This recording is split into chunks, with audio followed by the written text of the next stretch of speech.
En la madrugada del martes pasado, nuestra nación fue profundamente sacudida por una de las tragedias más dolorosas de nuestra historia reciente. Como todos ustedes saben, el techo de una famosa discoteca colapsó repentinamente sobre cientos de personas, dejando un saldo de más de 200 muertos, más de 100 centenares de heridos. Entre los fallecidos había hombres, mujeres, jóvenes, adultos, algunos muy conocidos públicamente, otros no tanto, pero cada uno de ellos era un hijo, un padre, un hermano, un nieto, amigo de miles de dominicanos que hoy están llorando la pérdida de un ser querido. Si hay algo que caracteriza a nuestra nación es que somos profundamente relacionales y yo puedo decir que solidarios. De hecho, para nosotros la palabra familia va más allá de los lazos de sangre. Incluye a los vecinos que siempre han estado ahí, incluye a los amigos de infancia, incluye a todos aquellos que de una forma u otra han estado ahí en los momentos importantes de nuestra vida. Son familia, le decimos familia. De manera que esta tragedia ha golpeado directamente a miles y miles de personas, no solo dominicanos, allá había venezolanos, había colombianos, fuera y dentro de nuestro país. Y de hecho, aún aquellos que no conocíamos directamente a ninguna de las víctimas, no podemos evitar sentir una tristeza profunda en el corazón. Las escenas que hemos visto en las noticias en estos días son desgarradoras. Nuestra nación está de luto. Y como decía Eric al principio, definitivamente este es un momento para llorar con los que lloran. Nosotros debemos pedirle al Señor que sensibilice nuestros corazones. Este es un momento para llorar con los que lloran, pero también es un momento para volver los ojos al Señor, para volver los ojos a su palabra, porque nuestro Dios no está en silencio. Él no permanece indiferente ante el sufrimiento humano.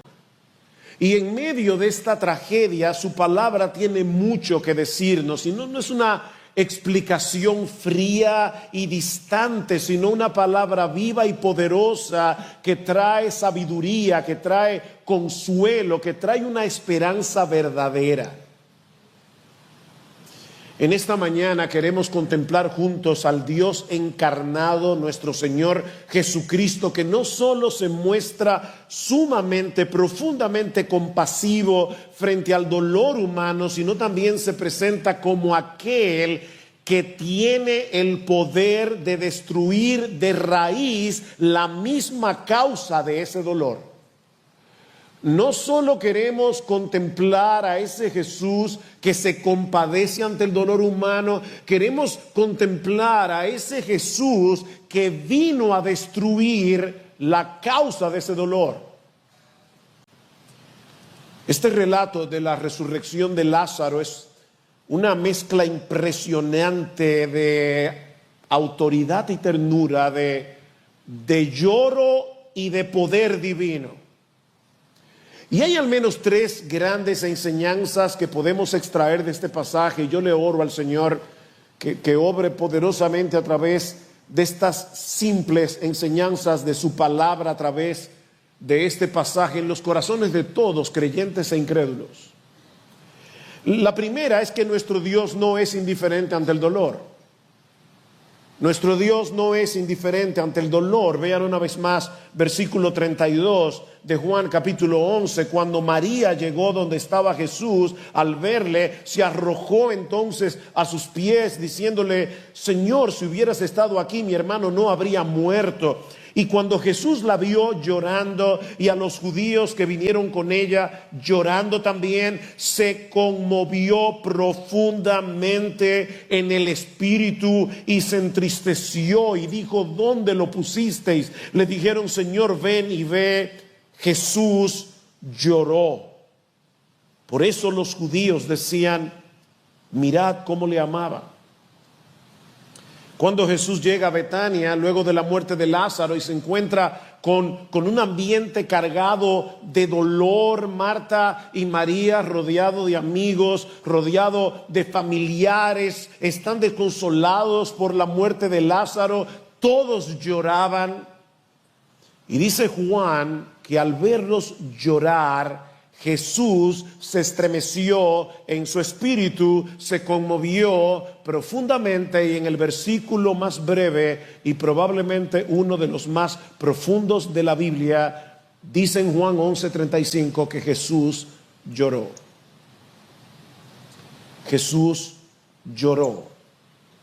Y hermanos, estas dos palabras nos muestran algo sencillamente extraordinario. El Hijo de Dios, el que sostiene el universo con la palabra de su poder, dice en Hebreos capítulo 1 versículo 3, se detuvo a llorar junto a la tumba de su amigo. Ahora, Jesús sabía que él iba a resucitar a Lázaro, él conocía el final glorioso de esta historia, y sin embargo no minimizó el dolor de estas dos hermanas. Jesús no les dijo: dejen de llorar, que todo va a estar bien. No, mis hermanos, Jesús validó su dolor llorando con ellas. Jesús validó su dolor llorando con ellas. Nuestro Dios no es frío ni distante, Él es cercano y compasivo. Dice el salmista: cercano está Jehová a los quebrantados de corazón y salva a los contritos de espíritu. Una de las cosas que sentimos muchas veces cuando estamos en medio del dolor, en medio de la aflicción, es una profunda soledad. No, mi hermano, cercano está el Señor a los quebrantados de corazón. El dolor humano le importa. Ahora, déjeme decir algo por cosas que he escuchado a lo largo de esta semana. Sería un error pensar que Dios solo se conmueve por el dolor de los cristianos. Mis hermanos, sería un error pensar que Dios solo se conmueve por el dolor de los que ya le pertenecen. En Jonás capítulo 4 versículo 11 nosotros vemos el corazón compasivo de Dios hacia una ciudad completamente pagana a la que Jonás no le quería predicar, y Dios tuvo que mostrarle su compasión. ¿No tendré yo piedad de Nínive, aquella gran ciudad donde hay más de 120,000 personas que no saben discernir entre su mano derecha y su mano izquierda, y muchos animales? Esta era una ciudad pagana y Dios tuvo piedad. Jesús lloró por Jerusalén. ¿Recuerdan Lucas 19:41? Y no por su fe, sino por su incredulidad. Mis hermanos, el Evangelio nos muestra a un Salvador que vino desde la gloria a un mundo que no lo buscaba, a un mundo roto, a un mundo quebrantado, a un mundo rebelde, a un mundo necesitado que no sabe qué tanto lo necesita. Jesús vino a buscar y a salvar lo que se había perdido. Obviamente, cuando es un creyente el que sufre, hay una gran diferencia, porque el creyente puede echar mano a recursos y a promesas que el incrédulo no posee. Los cristianos sabemos que tenemos a un Salvador que lloró como nosotros lloramos. Él no se quedó en el cielo observando a distancia nuestro sufrimiento. Mis hermanos, Él es Emmanuel, Él es Dios con nosotros. Él se hizo carne, habitó entre nosotros, dice Juan 1:14. Y cuando se enfrentó a la crudeza de la muerte, Jesús lloró. Como dice el autor de la carta a los Hebreos, nosotros no tenemos un sumo sacerdote que no pueda compadecerse de nuestras debilidades, sino uno que fue tentado en todo según nuestra semejanza, pero sin pecado. Mis hermanos, Él nos entiende y Él nos ama. ¿No es verdad que muchas veces en el dolor nos sentimos tan incomprendidos? Y a veces nosotros nos acercamos a una persona en duelo y le decimos: te acompaño en tu sentimiento. Eso no es del todo cierto. No, yo no puedo sentir lo que está sintiendo ahora un padre que perdió a su hijo allí. Yo no puedo sentir lo que sienten hijos que se quedaron huérfanos por la muerte de sus dos padres. Yo no puedo sentir exactamente lo mismo. Yo no estaba ahí. Yo no estoy viviendo en carne propia esa tragedia, pero hay uno que entiende. Hay uno que entiende, hay uno al que podemos acercarnos con confianza. Dice el autor de los Hebreos: acerquémonos con confianza al trono de la gracia y allí encontraremos gracia para el socorro oportuno. Pero esta historia no termina con las lágrimas de Jesús, sino que aquí lo vemos tratando también con el corazón adolorido de Marta. Tratando con el corazón adolorido de Marta. Y eso nos lleva a la segunda enseñanza que podemos extraer de este pasaje. Y es sumamente importante. Es que Dios no siempre nos explica nuestro dolor, pero sí nos da razones para confiar en Él. Dios no siempre explica el dolor, pero nos da razones suficientes para confiar en Él. Volvamos un poco más atrás en nuestra historia, versículo 21 al 27. Recuerdan, Marta se encuentra con Jesús, tiene el corazón roto en pedazos, y le dice en el versículo 21: Señor, si hubieras estado aquí, mi hermano no habría muerto.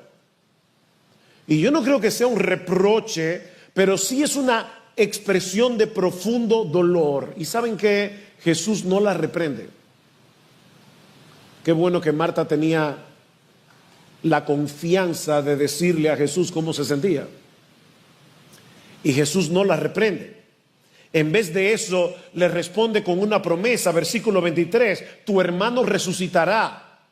Y no solo eso, luego en el versículo 25 pronuncia una de las declaraciones más sorprendentes que hizo Jesús en los evangelios acerca de sí mismo: yo soy la resurrección y la vida, el que cree en mí, aunque muera, vivirá. Ahora recuerden, hermanos, Jesús está tratando con el corazón de Marta. Y le está diciendo: Marta, mi consuelo para ti soy yo. No te olvides, Marta, ¿quién soy yo? Yo soy la resurrección y la vida, y eso lo cambia todo. No le da una explicación teológica acerca del sufrimiento, aunque sus palabras están llenas de profundidad teológica. Lo que Jesús le da a Marta y lo que nos ofrece a todos nosotros por medio del evangelio es su persona, es su presencia, es su poder.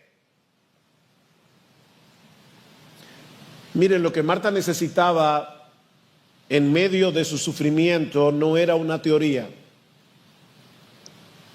Marta necesitaba un Salvador que era su amigo.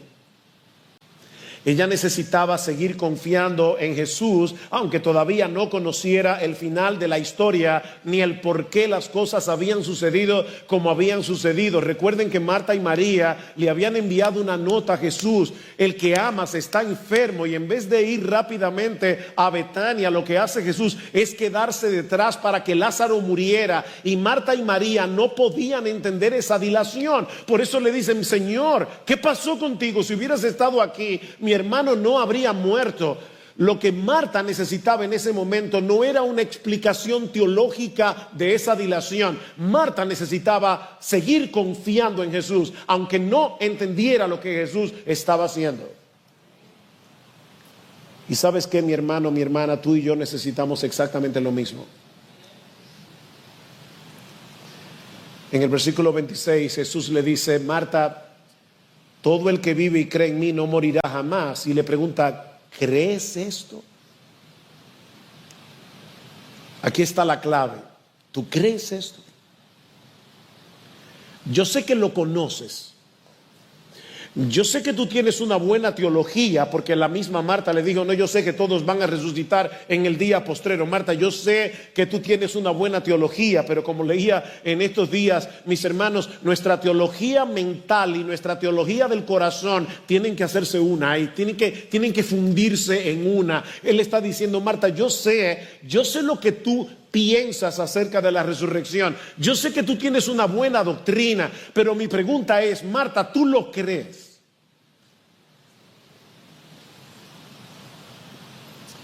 Marta creía en el Señor. Lo dice en el versículo 27. Ella le dijo: sí, Señor, yo he creído que tú eres el Cristo, el Hijo de Dios, que ha venido al mundo. Pero ella necesitaba recordar en quién había depositado su fe, en aquel que es la resurrección y la vida. Una de las cosas que se han estado diciendo mucho en estos días es: oh, no, la fe es importante. Es bueno, la fe ayuda a las personas en medio del dolor. Con todo respeto, permítanme decirles que la fe no puede hacer absolutamente nada por un corazón que está roto y quebrantado por causa del dolor. No, la fe no puede hacer absolutamente nada. Es Jesús el que puede venir y consolar ese corazón por medio de la fe. No es la fe. Hay personas que tienen fe en la fe. No es la fe, es Jesús. Es Jesús. Él es digno, es Jesús por medio de la fe. Miren, de este lado de la eternidad, muchas veces no vamos a entender lo que Dios está haciendo.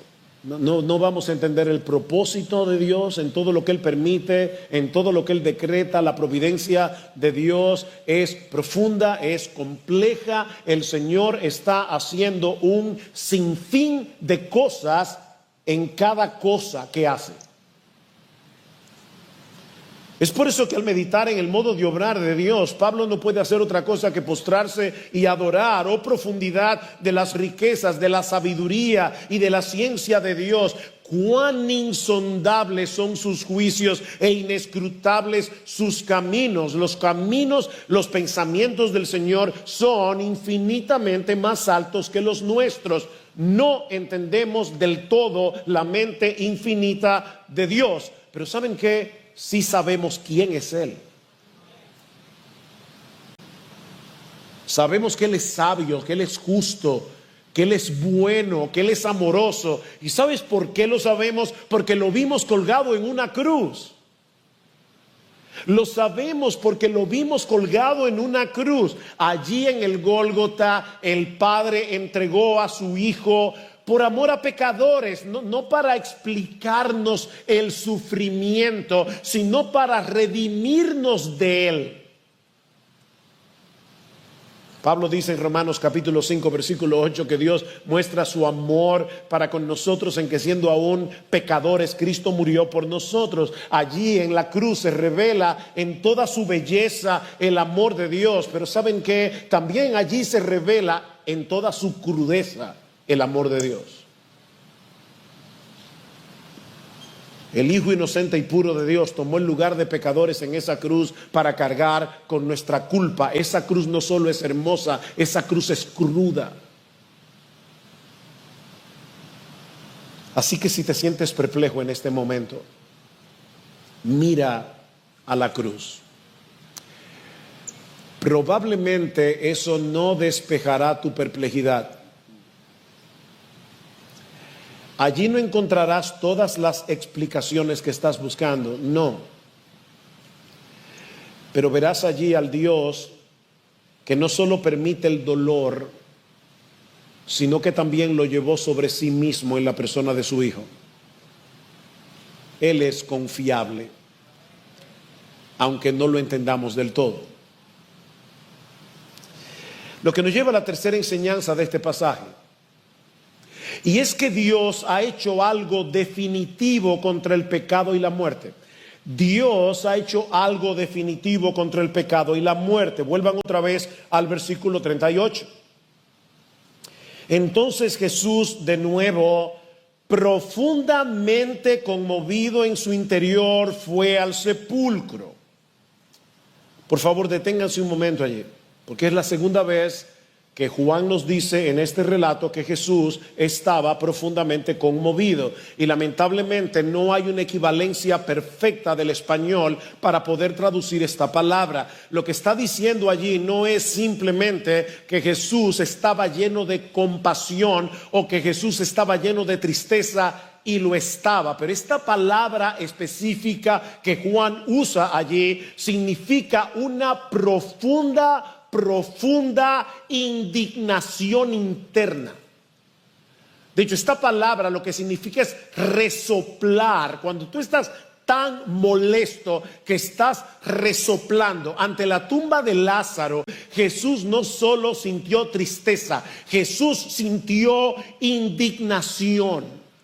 Mis hermanos, cuando Jesús lloró, no lo hizo porque había perdido su esperanza. Él sabía que iba a resucitar a Lázaro. Su llanto era una expresión profundamente humana de compasión, pero también de rechazo, también de indignación ante el pecado, la muerte y la incredulidad. De hecho, en el versículo 37, algunos judíos, viendo a Jesús llorar, preguntaron: ¿no podía este que abrió los ojos del ciego haber evitado también que Lázaro muriera? Jesús está viendo el dolor, pero está viendo también la incredulidad de estos judíos, y él estaba indignado. Era una mezcla de indignación y de compasión. De manera que este relato no trata únicamente sobre la resurrección de Lázaro. Este relato anticipa la batalla definitiva de Jesús contra el pecado y contra la muerte. Es un anticipo, es un preámbulo. En otras palabras, el llanto de Jesús no es señal de derrota, es el preámbulo de su victoria. Él no solo reconoce y se compadece profundamente de aquello que nos hace sufrir, sino que Él vino a destruir por medio de su muerte y de su resurrección la raíz misma de todo lo que nos hace llorar. Sigan leyendo el pasaje, versículo 39. Jesús dijo: quitad la piedra. Marta, hermana del que había muerto, le dijo: Señor, ya hiede. Ya hiede, porque hace 4 días que murió. Jesús le dijo: Marta, ¿no te dije que si crees verás la gloria de Dios? Entonces quitaron la piedra. Jesús alzó los ojos a lo alto y dijo: Padre, te doy gracias porque me has oído. Yo sabía que siempre me oyes, pero lo dije por causa de la multitud que me rodea, para que crean que tú me has enviado. Y habiendo dicho esto, gritó con fuerte voz: Lázaro, ven fuera. Y el que había muerto salió, los pies y las manos atados con vendas y el rostro envuelto en un sudario. Y Jesús les dijo: desatadlo y dejadlo ir. La muerte fue vencida por una orden de Jesús. ¿Se dan cuenta, hermanos, que no, amigo que estás aquí, que no es simplemente tú tienes que tener fe? No, es tener fe en ese que puede vencer la muerte con una sola palabra que salga de su boca. De manera que este milagro fue una señal de lo que Él vino a hacer para resolver de una vez y para siempre el problema del pecado y de la muerte. La resurrección de Lázaro apuntaba hacia la victoria final de Cristo en su resurrección. Pocos días después, en la mañana del domingo, Jesús mismo saldría del sepulcro para no morir nunca jamás. En su resurrección, Jesús aplastó la muerte para siempre. La cruz y la tumba vacía nos aseguran que las tragedias de este mundo no tienen la última palabra, que el dolor no tendrá la victoria final. Mis hermanos, el día vendrá cuando Dios enjugará toda lágrima de los ojos de su pueblo y no habrá más muerte, ni habrá más lamento, ni habrá más dolor, ni más tragedias, dice en el libro de Apocalipsis. Ahora, ¿qué es importante hacer una pausa y preguntarnos cómo debemos responder nosotros a esto que sucedió en Betania y que acabamos de leer? ¿Qué se espera de nosotros cuando leemos un relato como este? Y la razón por la que hago la pregunta es porque todos los que estaban allí vieron a Lázaro salir de la tumba, todos fueron testigos del milagro, pero no todos respondieron de la misma manera. Algunos se asombraron, otros creyeron, y otros quisieron matar a Jesús y matar a Lázaro. Versículo 53 dice que, hablando de los líderes religiosos de Israel, dice que desde ese día planearon entre sí para matarle. Vieron el milagro y se encendieron de odio contra Jesús. ¿Cómo debemos nosotros responder a este relato? Miren, mis hermanos y amigos que están aquí, una cosa es quedarnos impresionados con lo que Dios puede hacer, otra muy distinta es rendirnos humillados ante Él y aceptar por medio de la fe la salvación que Él ofrece en Cristo. Todos vieron el milagro, pero no todos vieron la gloria de Dios, porque para ver la gloria de Dios se necesita creer en aquel que es la gloria del Dios encarnado. Marta, ¿no te he dicho que si crees verás la gloria de Dios? Todos vieron el milagro, pero no todos vieron la gloria. Marta, ¿no te he dicho que si crees verás la gloria de Dios? Recuerda que Jesús no vino simplemente a compartir nuestro dolor, Él vino a cargarlo sobre sí mismo y a vencerlo en esa cruz. Y esa victoria solo se aplica eficazmente a todo aquel que cree. Como pueden ver, luego de haber visto la historia, hoy no hemos venido a dar respuestas fáciles a la tragedia de la madrugada del martes, porque no hay respuestas fáciles. Los clichés no sanan un corazón herido. Repetir las mismas frases de siempre. No hay respuestas fáciles. Pero sí hemos venido a proclamar una esperanza real, un consuelo verdadero. Lo que este relato de Juan 11 nos muestra con toda claridad es que Dios no permaneció distante ante la realidad del sufrimiento humano. Él no contempló desde lejos la ruina que el pecado trajo al mundo. Dios descendió, Dios se hizo hombre en la persona de Jesús, penetró en este mundo de dolor, respiró nuestro aire contaminado por el pecado. Jesús respiró el hedor de este mundo caído, lloró nuestras lágrimas, y en esa tumba en Betania mostró que Él no vino a negar el dolor, Él no vino a minimizar el dolor, Él vino a vencerlo desde adentro.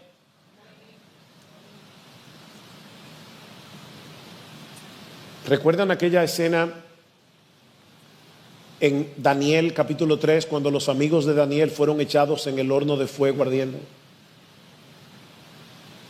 Y dice que Nabucodonosor, cuando miró hacia el horno y todos los que estaban con él se dieron cuenta que allí no habían 3 personas, habían 4. Y ahora el Nuevo Testamento nos arroja luz para saber quién era ese cuarto. El Hijo de Dios, que vino y se metió en este horno de aflicción y salió victorioso. Cuando pases por el fuego, vas a pasar por el fuego, pero cuando pases por el fuego no te quemará, su llama no arderá en ti, porque yo soy el Santo de Israel y yo estoy contigo. He aquí, yo estoy con vosotros todos los días hasta el fin del mundo. Jesús no evitó la cruz. Él marchó hacia ella, no le dio la espalda a la muerte, la confrontó, y al hacerlo destruyó para siempre el poder que la muerte tiene sobre todos aquellos que creen en Él. En la cruz Jesús absorbió la ira que tú y yo merecíamos, y en su resurrección abrió el camino a la vida eterna. Ese es el mensaje que nosotros necesitamos escuchar en el día de hoy. No es únicamente que nuestro Salvador entiende nuestro dolor, yo insisto en esto, es que lo llevó sobre sí mismo para ofrecernos una esperanza real. Jesús es el varón de dolores que fue quebrantado en la cruz.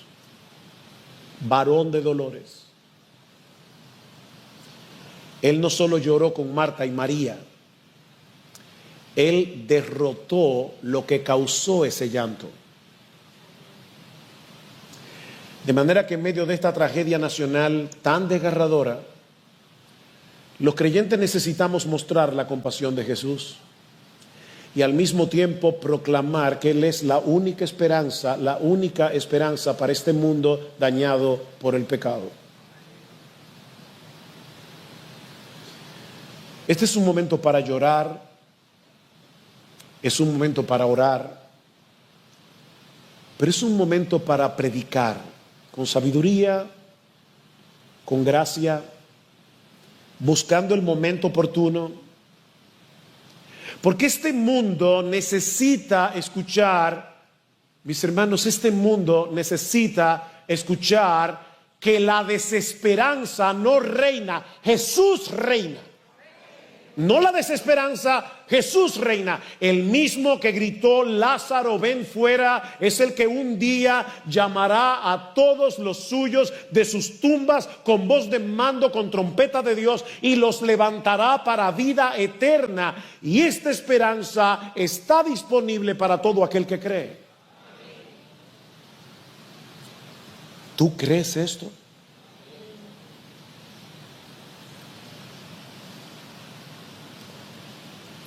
¿Crees esto?, le pregunta Jesús a Marta.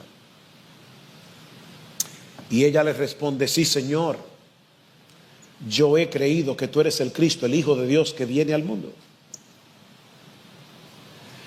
Creer en Jesús es venir a Él con tu carga, es venir a Él con tu culpa, es venir a Él con tu confusión, es venir a Él con tus perplejidades. Y al mismo tiempo confiar en su palabra y confiar en su redención. Es dejar de depender de ti mismo y rendirte completamente a Cristo. Es reconocer que solo su muerte paga tu deuda, que solo su vida te da vida. Así que si tú eres creyente y hoy también tienes el corazón roto por la pérdida de un ser querido, y estás luchando con la perplejidad y estás luchando con la duda, este relato de Juan 11 te recuerda que Jesús está contigo, amándote en medio del dolor y recordándote que ese dolor tiene fecha de expiración. Mis hermanos, el dolor humano tiene fecha de expiración. Dios enjugará toda lágrima de nuestros ojos. Jesús volverá. La tumba no ganará. Y el Cristo que venció la muerte en Betania y que luego la venció en Jerusalén es el mismo Cristo que te sostiene hoy, que te llama a confiar, que te envía como un testigo de su gloria a un mundo caótico, a un mundo perdido, a un mundo en tinieblas. El mismo Jesús. Así que, iglesia, no desperdiciemos esta hora.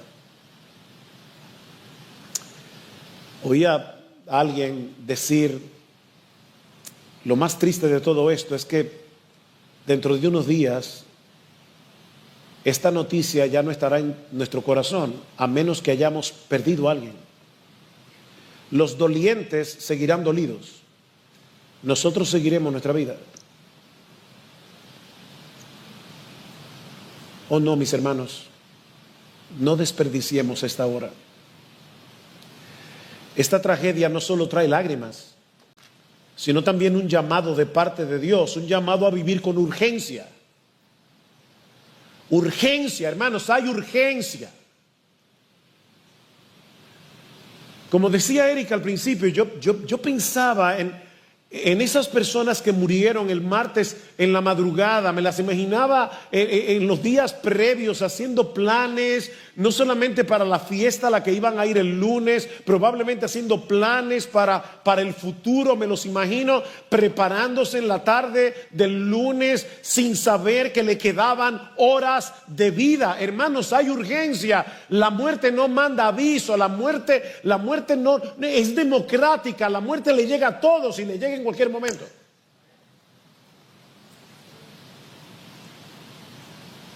Este es un llamado a predicar con valentía, es un llamado a amar con compasión, es un llamado a confiar en profundidad, a esperar con gozo la aparición gloriosa de nuestro gran Dios y Salvador Jesucristo. Hermanos, esta tragedia no solo nos confronta con la fragilidad de la vida, sino también con la necesidad de vivir cada día con un corazón enfocado en la eternidad. Y estoy hablando aquí a creyentes, hermanos. Esta tragedia nos recuerda a ti y a mí que tal vez, obviamente no vamos a discotecas. Esta tragedia nos recuerda a ti y a mí que nosotros también vivimos en un cuerpo que puede morir en cualquier momento, un cuerpo que cualquier cosa lo puede matar, de una forma o de otra. No sabemos cuánto tiempo más tendremos en este mundo, no sabemos cuándo será nuestro último día. Oh, mis hermanos, que esta tragedia nos despierte, que nos sacuda del letargo espiritual, que nos lleve a vivir vidas centradas en Cristo, vidas centradas en el valor incalculable del Evangelio y la urgencia de nuestra misión. Mis hermanos, nosotros necesitamos urgentemente que el Espíritu Santo obre en nuestros corazones, que ya fueron cambiados de corazones de piedra a corazones de carne, pero nosotros necesitamos que nuestro Dios haga nuestros corazones más sensibles. Nosotros debemos ver el dolor con los ojos como Jesús lo ve.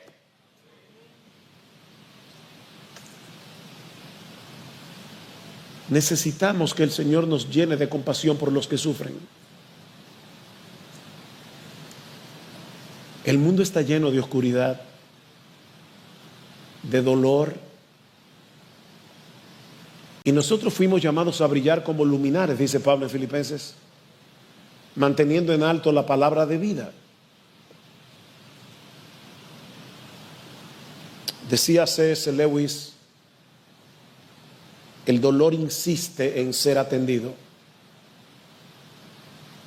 El dolor insiste en ser atendido. Dios nos susurra en nuestros placeres, nos habla en nuestra conciencia, pero nos grita en nuestros dolores. Es su megáfono para despertar a un mundo sordo, dice Lewis. Ese megáfono nos despierta a la dura realidad de que vivimos en un mundo dañado por el pecado. En un mundo donde hay tragedias, donde hay dolor. Pero ¿saben qué? Ese megáfono no nos dice dónde está la solución de ese mal. Solo aquellos que han sido reconciliados con Dios pueden proclamar el mensaje de reconciliación que el mundo necesita escuchar. Pablo dice en 2 Corintios capítulo 5 que nosotros los creyentes somos embajadores en nombre de Cristo, como si Dios rogase por medio de nosotros. Os rogamos, amigo, que tú estás aquí, os rogamos en nombre de Cristo, reconciliaos con Dios. Al que no conoció pecado, por nosotros Dios a él lo hizo pecado para que nosotros fuésemos hechos justicia de Dios en él. Mi amigo, si todavía tú no crees en Cristo, ven a Él. En medio de tu dolor, no te refugies en tu amargura. No te refugies en tu resignación.